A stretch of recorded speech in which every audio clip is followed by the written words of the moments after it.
Good evening to all of you. आज हम लोग देखेंगे अकाउंटिंग ऑफ पार्टनरशिप फर्म। ये इंटर सेकेंड ईयर का बहुत ही इंपॉर्टेंट चैप्टर है। इसमें पहला हम देखेंगे फंडामेंटल्स। पार्टनरशिप फर्म में आपको कई चैप्टर्स पढ़ने हैं। पहला पढ़ेंगे फंडामेंटल्स, उसके बाद पढ़ेंगे आप एडमिशन ऑफ अ पार्टनर, उसके बाद पढ़ेंगे आप रिटायरमेंट ऑफ अ पार्टनर, उसके बाद पढ़ेंगे डेथ ऑफ अ पार्टनर, फिर आप पढ़ेंगे डिसोल्यूशन ऑफ पार्टनरशिप फर्म। तो सबसे पहला बेसिक कंसेप्ट जो दिया है पार्टनरशिप फर्म का, वो फंडामेंटल्स के अंतर्गत दिया है। यानी कि पार्टनरशिप फर्म का फंडामेंटल क्या है, बेसिक चीजें क्या है इसके अंतर्गत। तो थोड़ा सा हम चर्चा करेंगे पार्टनरशिप के बारे में। तो पार्टनरशिप होती क्या है, पार्टनरशिप की जरूरत क्यों पड़ती है, कब हम पार्टनरशिप करते हैं, पार्टनरशिप क्यों करते हैं, इत्यादि बातें आप देखेंगे। तो सबसे पहला काम है आपका डिफिनीशन ऑफ पार्टनरशिप देखने का, कि पहले पार्टनरशिप में आप इंट्रोड्यूस हो, उसमें पहुंचे, जाने उसके बारे में। तो डिफिनीशन ऑफ पार्टनरशिप फर्म में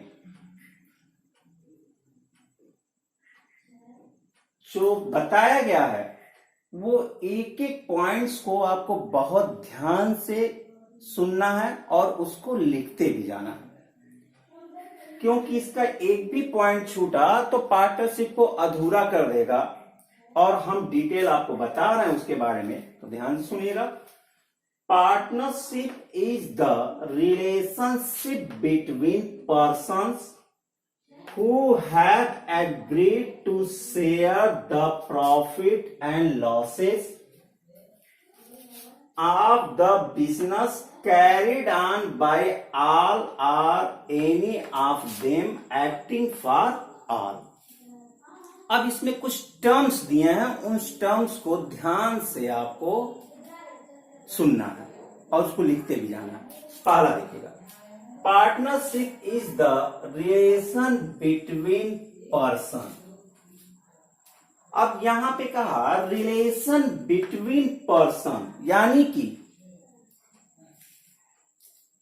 एक रिलेशन है और पर्सन्स के बीच में। यहां पे बहुवचन दिया है, यानी कि कम से कम पार्टनरशिप के लिए दो व्यक्तियों का होना जरूरी है। एक व्यक्ति पार्टनरशिप नहीं चला सकता, दो या दो से अधिक व्यक्ति होने चाहिए पार्टनरशिप के लिए। सेकेंड का है who have agreed to share the profit and losses. तो जो एग्रीड हुए हैं, जो तय हुआ उन लोगों में कि वो प्रॉफिट और लॉस को सहमत हुए हैं, वो लोग प्रॉफिट और लॉस को आपस में बांटने के लिए। आगे कहता है the business carried on by all. अब जो पार्टनरशिप बिजनेस है वो सभी के द्वारा चलाई जा सकती है। आर एनी ऑफ देम, या उनमें से कोई एक चला सकता है। एक्टिंग फॉर ऑल, सबकी तरफ से कोई एक व्यक्ति चला सकता है। तो इसमें टर्म्स देखिएगा, रिलेशनशिप बिटवीन पर्सन, उन लोगों के बीच में एक रिलेशनशिप है, संबंध है व्यक्तियों के बीच। Who agreed share the profit and losses, जो प्रॉफिट एंड लॉसेस को शेयर करने के लिए एग्रीड हुए हैं। आप जब बिजनेस, जो भी बिजनेस का प्रॉफिट होगा या लॉस होगा, तो उसको आपस में बांटने के लिए सहमत हुए हैं। कैरिड ऑन बाय ऑल, सभी के द्वारा चलाया जा रहा है। आर एनी ऑफ देम, उनमें से किसी एक द्वारा चलाया जा रहा है। एक्टिंग फॉर ऑल, सभी के तरफ से यानी कि अगर एक व्यक्ति कोई पार्टनरशिप फर्म चलाता है तो वो सभी के तरफ से चलाया हुआ माना जाता है। इट मीन्स कि सपोज दैट, मान लीजिए कि राम, श्याम, मोहन 3 व्यक्ति मिलके पार्टनरशिप फर्म बनाए।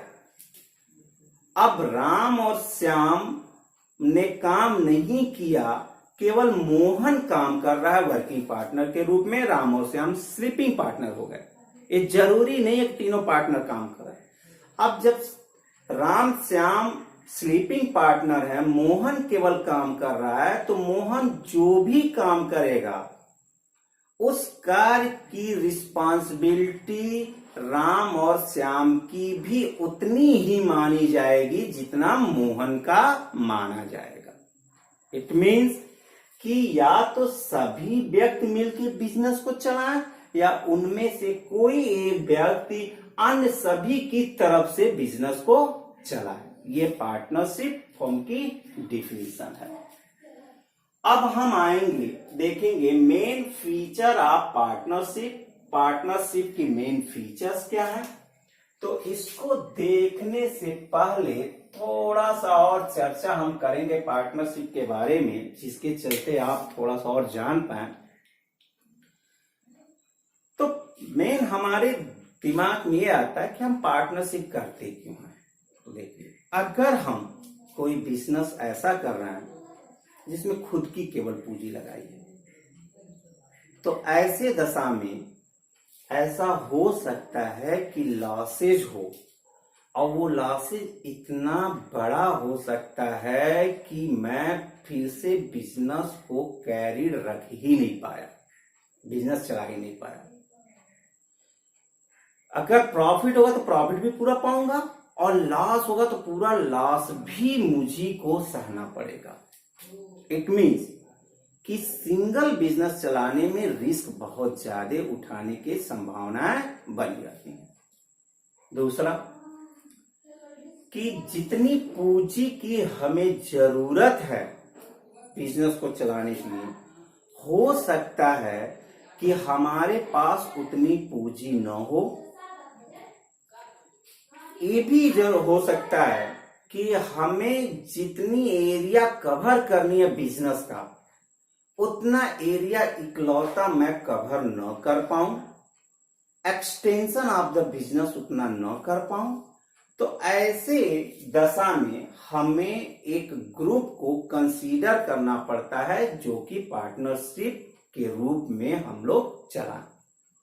अब इसके फायदे क्या होते हैं कि बिजनेस हमारा बड़ा होता है, पूंजी हमारे पास सफिशिएंट होती है, रिस्क सभी लोग बियर करते हैं तो रिस्क बियर करने की क्षमता भी हमारी बढ़ जाती है, डिसीजन मेकिंग की क्षमता बढ़ जाती है। कई दिमाग एक साथ मिलकर के काम करता है, सभी लोग अपनी अपनी राय देते हैं, मेरिट और डिमेरिट सभी लोग समझाते हैं।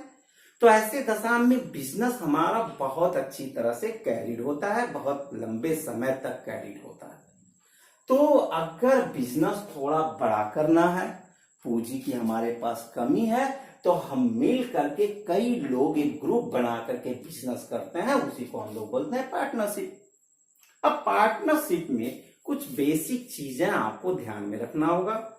पहला चीज तो ये कि पार्टनरशिप होने के लिए कम से कम 2 व्यक्तियों का होना जरूरी है, 2 या 2 से अधिक व्यक्ति होने चाहिए। दूसरा चीज कि जो भी बिजनेस का प्रॉफिट या लॉस होगा, प्रॉफिट के साथ साथ लॉस भी, वो लोग एग्रीड रेशियो में बांटेंगे। यानी कि जब पार्टनरशिप बनेगा उसी समय एक समझौता होता है, एक एग्रीमेंट बनती है। वो एग्रीमेंट लिखित भी हो सकता है और ओरल भी हो सकता है, मतलब रिटेन भी हो सकता है एंड ओरल भी हो सकता है। अगर जो भी डीड बना उस डीड में पहले ही डिसाइड हो जाता है कि कौन पार्टनर कितना प्रॉफिट में पार्टिसिपेट करेगा। अब जनरली क्या होता है कि बच्चों के दिमाग में रहता है कि बराबर बराबर बांटते, नहीं, ये बिल्कुल जरूरी नहीं है बराबर बराबर बांटे। इनकी रेशियो डिफर हो सकती है, जैसे 2:1:1 का हो सकता है, 1:1:1 का भी हो सकता है, 3:2:1 का हो सकता है, 1:2:3 का हो सकता है। ये डिसाइड होता है, सभी पार्टनर मिलके बैठते हैं और आपस में वो लोग डिसाइड करते हैं कि हम रेशियो कैसे बांटेंगे। अब रेशियो जो डिसाइड होता है ये डिपेंड करता है कि उस समय के सर्कमस्टेंसेस क्या थे। इट मीन कि कौन पार्टनर कितना कैपिटल लगा रहा है उसके आधार पे हो सकता है, कौन पार्टनर फर्म को कितना टाइम डेडिकेट कर रहा है उसके आधार पे हो सकता है, कौन किस पार्टनर की बौद्धिक क्षमता कितनी है उसके आधार पे हो सकता है, किसको ज्यादा नॉलेज है, मार्केट में ज्यादा काम कौन करेगा उसके आधार पे हो सकता है। अन्य बहुत से फैक्टर होते हैं जिसके आधार पे डिसाइड होता है कि प्रॉफिट एंड लॉस को किस रेशियो में बांटेंगे। यहाँ पे आपको ध्यान में रखना है कि जिस रेशियो में प्रॉफिट बांटा जाता है, यदि फर्म के पास प्रॉफिट होती है तो उसी रेशियो में लॉसेस भी बांटे जाते हैं। यदि फर्म को प्रॉफिट के अगेंस्ट लॉस हो जाता है तो it means profit and loss both are shared by each partners in their agreed ratio decided by all partners in agreement, that is called partnership deed and carried on by all. सभी partner के द्वारा partnership firm चलाई जा सकती है या उन सभी में से किसी एक या एक से अधिक पार्टनर द्वारा पार्टनरशिप फर्म को चलाई जा सकती है। बिल्कुल जरूरी नहीं है कि सभी पार्टनर पार्टिसिपेटिंग पार्टनर हों, कुछ स्लीपिंग पार्टनर भी हो सकते हैं। स्लीपिंग पार्टनर वो पार्टनर कहे जाते हैं कि जो पार्टनर केवल पूंजी लगा देते हैं, अपनी कैपिटल लगा देते हैं, लेकिन फर्म में पूरी तरह से काम नहीं करते हैं। वो केवल अपने प्रॉफिट या लॉस जो हुआ उसको लेने आते हैं, फर्म में एक्ट नहीं करते पार्टनरशिप फर्म के लिए। तो सभी पार्टनर बिजनेस को कैरी कर सकते हैं या उनमें से कोई एक पार्टनर फर्म को कैरी कर सकता है, सबकी तरफ से। अब हम देखेंगे मेन फीचर ऑफ पार्टनरशिप।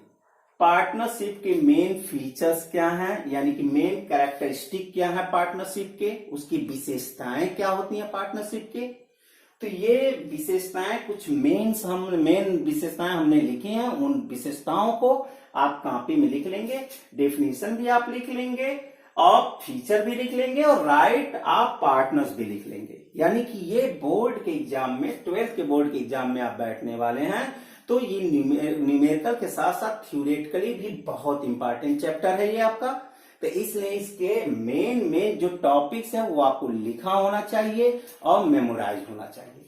तो हम देखेंगे मेन फीचर ऑफ पार्टनरशिप। अब मेन फीचर्स क्या है, पहला 2 or more पर्सन, यानी कि 2 or more than 2 पर्सन। किसी भी पार्टनरशिप के लिए कम से कम 2 या 2 से अधिक व्यक्तियों का होना जरूरी है। यानी कि सिंगल व्यक्ति पार्टनरशिप नहीं कर चला सकता है।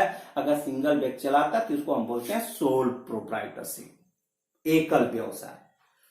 तो कम से कम 2 या 2 से अधिक व्यक्ति होने चाहिए। दूसरा एग्रीमेंट, जो पार्टनर्स में चलाया जाता है पार्टनरशिप में, तो पार्टनरशिप में एक एग्रीमेंट तय की जाती है, एक एग्रीमेंट बनाया जाता है। ये एग्रीमेंट ओरल भी हो सकता है और रिटेन भी हो सकता है।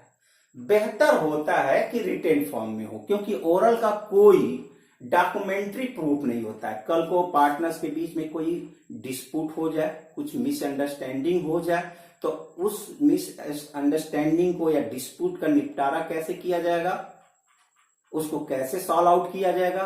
तो इसके लिए एक एग्रीमेंट बनता है, उस एग्रीमेंट को रिटेन में रखना बेहतर होता है। लेकिन ये ओरल भी हो सकता है, कहीं भी पार्टनरशिप एक्ट में रिटेन फॉर्म में लिखने के लिए मैंडेटरी नहीं किया गया है, लेकिन रिटेन होना बेहतर है।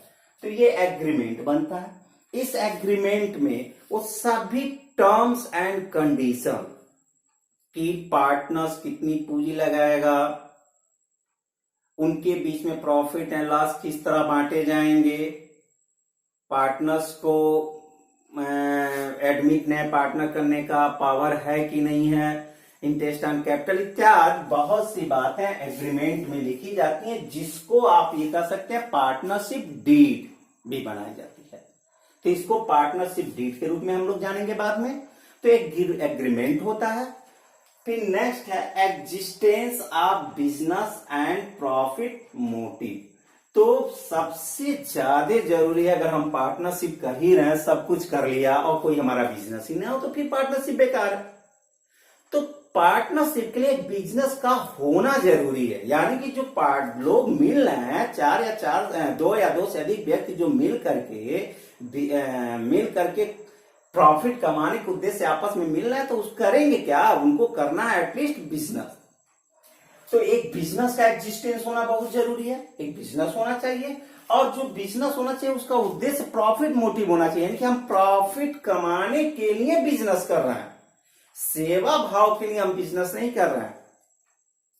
तो हमारा ये हो सकता है कि बाद में लॉस हो जाए, वो अलग मैटर है, लेकिन जो बिजनेस का एग्जिस्टेंस है वो किस उद्देश्य से है, प्रॉफिट मोटिव से, लाभ कमाने के उद्देश्य से। Next, sharing of profit. तो बिजनेस हुआ, बिजनेस का प्रॉफिट मोटिव हुआ, अगर फर्म जो प्रॉफिट कमा रही है उस प्रॉफिट को पार्टनर्स आपस में बांटेंगे, जो यहां पे लिखा है share of profit and loss of the business. तो जो भी बिजनेस होगा, यहां पे आपका बिजनेस हो गया, और उस बिजनेस से जो भी प्रॉफिट होगी उस प्रॉफिट को पार्टनर आपस में शेयर करेंगे। किस रेशियो में, अपने एग्रीड रेशियो में, यानी जो पार्टनरशिप डीड में रेशियो डिसाइड हुई है उस रेशियो में आपस में वो लोग बांटेंगे। अगला हम देखेंगे relationship of principal and agent. तो जो भी पार्टनर्स में एग्रीमेंट होता है या एग्रीमेंट के थ्रू में जो उनमें रिलेशन डेवलप होते हैं, उसके कुछ न कुछ प्रिंसिपल्स होते हैं, यानी पार्टनरशिप के प्रिंसिपल्स हैं, सिद्धांत है। उस सिद्धांत के आधार पे इनके रिलेशनशिप डेवलप होंगे, और जो पार्टनर काम करेगा, हर एक पार्टनर अपने फर्म के एजेंट के रूप में काम करता है। इट मीन्स एजेंट का मतलब ये समझिए आप ऐसे कि सपोज दैट, मान ली मैं अपना एक बिजनेसमैन हूं, मैं किसी अपने व्यक्ति को भेजा किसी काम से, तो एज एजेंट के रूप में भेजा उसको कि वहां तुम माल सप्लाई कराओ। अब माल में अगर कोई कमी मिल जाती है तो उसका रिस्पॉन्सिबल कौन होगा, वो एजेंट होगा कि मैं हूंगा?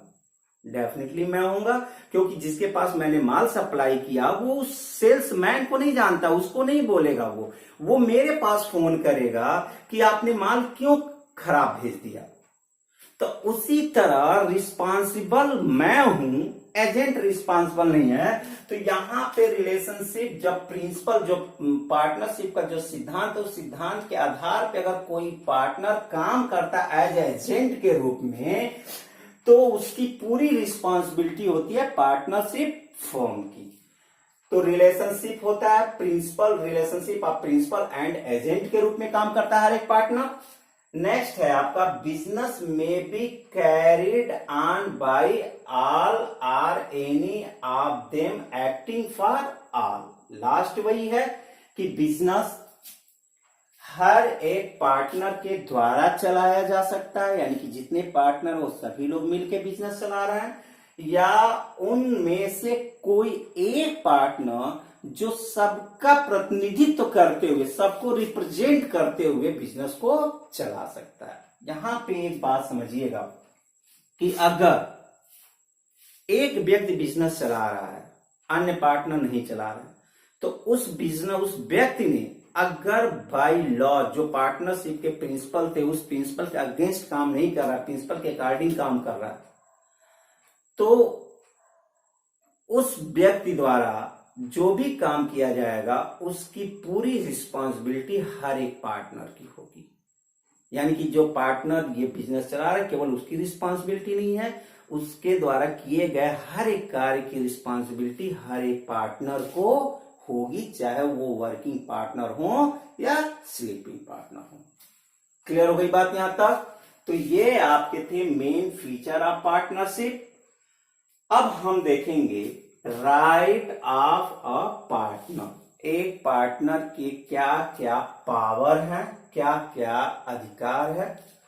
तो राइट ऑफ अ पार्टनर में पहला है राइट टू शेयर प्रॉफिट और लॉसेस इन एग्रीड रेशियो, जिसको हम लोग ऑलरेडी डिस्कशन कर चुके हैं।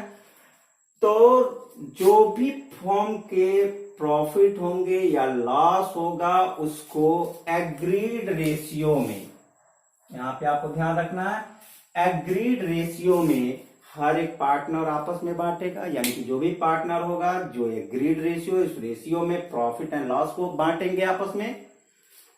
Second, right to take part in the conduct of the business, business partnership firm द्वारा जो भी बिजनेस कंडक्ट किया जाएगा, जो भी बिजनेस चलाया जाएगा, उस बिजनेस में हर एक पार्टनर पार्टिसिपेट करने का पावर रखता है। यानी कि हर एक पार्टनर अगर पार्टिसिपेट करना चाहता है, काम करना चाहता है, तो वो बिजनेस जो भी चलाया जाएगा उस बिजनेस में वो पार्टिसिपेट कर सकता है।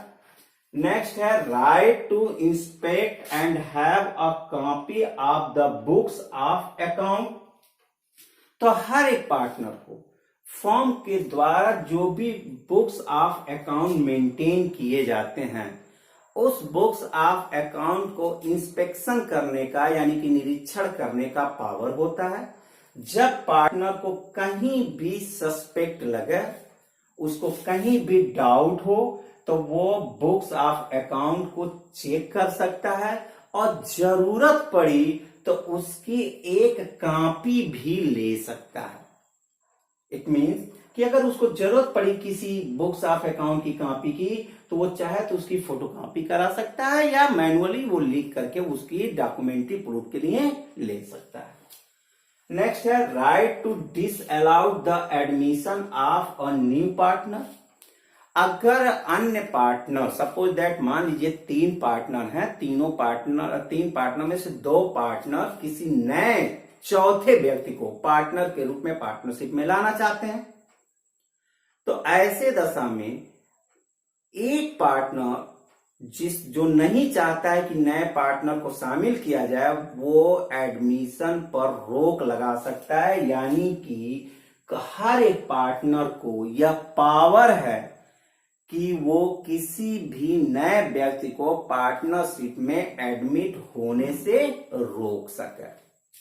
यानी कि अगर किसी व्यक्ति को पार्टनर बनाना है, तो जितने एग्जिस्टिंग पार्टनर हैं वो सभी लोगों का कंसेंट यानी कि सहमति होनी जरूरी है। Without consent of all partner no anybody can be admitted as a new partner in partnership firm. तो पार्टनरशिप फॉर्म में पार्टनर बनाने के लिए हर एक पार्टनर की सहमत होनी जरूरी है। नेक्स्ट हम देखेंगे right of ownership in the property of partnership.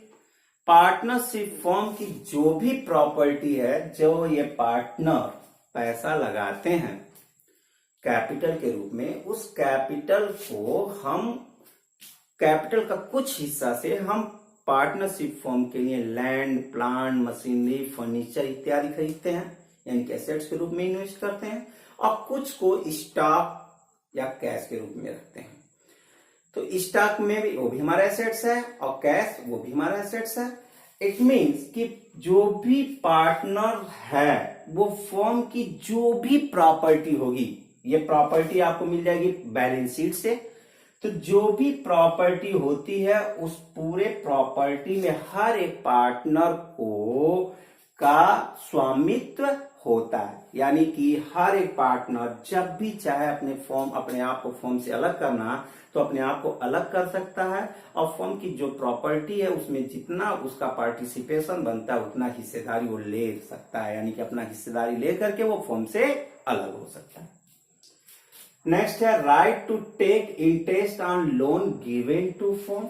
यहां पे समझिएगा कि अगर पार्टनरशिप फर्म को और पैसे की जरूरत पड़ी तो उसके सामने कुछ ऑप्शंस होते हैं। वो बैंक से लोन ले सकता है, नए व्यक्ति को पार्टनर के रूप में शामिल किया जा सकता है, वो कैपिटल और गुडविल के साथ आएगा। अगर मान लीजिए पार्टनरशिप फर्म ने डिसाइड किया नहीं, नए व्यक्ति को हम पार्टनर के रूप में शामिल नहीं करेंगे, तो उसके सामने ऑप्शन आता है कि वो बैंक से लोन लेना है, उतनी पूंजी जितनी उसको जरूरत है। अब बैंक से लोन लेने के अलावा उसके सामने ऑप्शन ये भी है कि कोई पार्टनर लोन के रूप में पैसा देना चाहता है तो वो भी लगा सकता है। यानी कि पार्टनर दो चीजें फॉर्म में लगाता है, दो रूप में पैसा फॉर्म में लगाता है, एक कैपिटल के रूप में और एक लोन के रूप में। जो कैपिटल के रूप में लगाता है वो कैपिटल के अगेंस्ट वो शेयर करता है प्रॉफिट में, लेकिन जो लोन के रूप में लगाता है उस लोन के अगेंस्ट उसको इंटरेस्ट मिलता है। यहां पे एक बात आपको ध्यान में रखना है कि पार्टनरशिप फॉर्म सेम उसी तरह पार्टनर्स के लोन को ट्रीट करता है जैसे वो लोन बैंक से लिया हो। इट मीन चाहे पार्टनरशिप फॉर्म को लॉस हो या प्रॉफिट हो, इंटरेस्ट ऑन लोन देना ही देना है। इंटरेस्ट ऑन कैपिटल की अगर हम बात करें तो इंटरेस्ट ऑन कैपिटल तभी दिया जाता है जबकि पार्टनरशिप डीड में लिखा हो कि पार्टनर को इंटरेस्ट ऑन कैपिटल दिया जाएगा, तभी दिया जाएगा। वो भी उस रेट से दिया जाएगा जिस रेट से लिखा हो। यानी कि अगर 5% लिखा हो तो 5% दिया जाएगा, 6% लिखा हो तो 6% दिया जाएगा। लेकिन इंटरेस्ट ऑन लोन पार्टनरशिप, अच्छा पहला चीज मैंने बताया कि पार्टनरशिप डीड में लिखा होना चाहिए, और दूसरा पार्टनरशिप फॉर्म को अगर प्रॉफिट होती है तभी इंटरेस्ट ऑन कैपिटल मिलता है। इट मीन्स अगर पार्टनरशिप फॉर्म को लॉस हुआ तो फिर इंटरेस्ट ऑन कैपिटल नहीं मिलेगा, भले ही पार्टनरशिप डीड में लिखा हो। क्लियर हो गई बात यहां तक? लेकिन इंटरेस्ट ऑन लोन चाहे फॉर्म को प्रॉफिट हो या फॉर्म को नुकसान हो, हमेशा पार्टनरशिप फॉर्म को पार्टनर को देना पड़ता है। और ये रेट अगर एग्रीमेंट में कुछ लिखा हुआ है तब तो उस रेट पे दिया जाएगा, नहीं तो ये कॉमन एक रेट है, एट द रेट ऑफ 6% दिया जाता है। तो अगर पार्टनरशिप डीड में तो ऐसे ही नहीं लिखा जाएगा, लेकिन अगर इंटरेस्ट ऑन लोन के बारे में नहीं लिखा है तो भी फॉर्म के नुकसान होने की दशा में भी पार्टनर्स को उसके लोन के अगेंस्ट में 6% इंटरेस्ट ऑन लोन देना पड़ता है। नेक्स्ट हम देखेंगे right to take reimbursement of expenses paid on behalf of the firm. अगर कोई पार्टनर अपनी तरफ से पार्टनरशिप फर्म के लिए पेमेंट कर दिया, यानी कि पार्टनरशिप फर्म का कोई एक्सपेंसेस था, उसको किसी पार्टनर ने अपने पास से पेमेंट कर दिया, तो जो भी उसने पेमेंट किया है उस पेमेंट का रिम्बर्समेंट वो पार्टनरशिप फर्म से ले सकता है। इट मीन कि सपोज दैट मान लीजिए कि ए बी सी 3 पार्टनर हैं और बी ने एक पार्टनरशिप फर्म का पेमेंट एक्सपेंसेस का पेमेंट 10,000 अपने घर से कर दिया, तो 10,000 रुपया वो पार्टनरशिप फर्म से ले लेगा और पाने का उसका पावर है, उसका राइट है, वो पाएगा। क्लियर हो गई बात? नेक्स्ट है right to take retirement from the firm. अगर पार्टनर रिटायरमेंट होना चाहता है तो उसकी सूचना उल्लिखित या मौखिक सभी साझेदारों को दे करके और पार्टनरशिप फर्म से रिटायरमेंट ले सकता है। क्लियर हो गई बात? तो ये जितने पॉइंट्स हैं इन पॉइंट्स को आप लिख लीजिएगा, एक बार मेमोराइज कर लीजिएगा। इंपॉर्टेंट पॉइंट्स हैं, ये आपके बोर्ड के पॉइंट ऑफ व्यू से बहुत ही इंपॉर्टेंट है।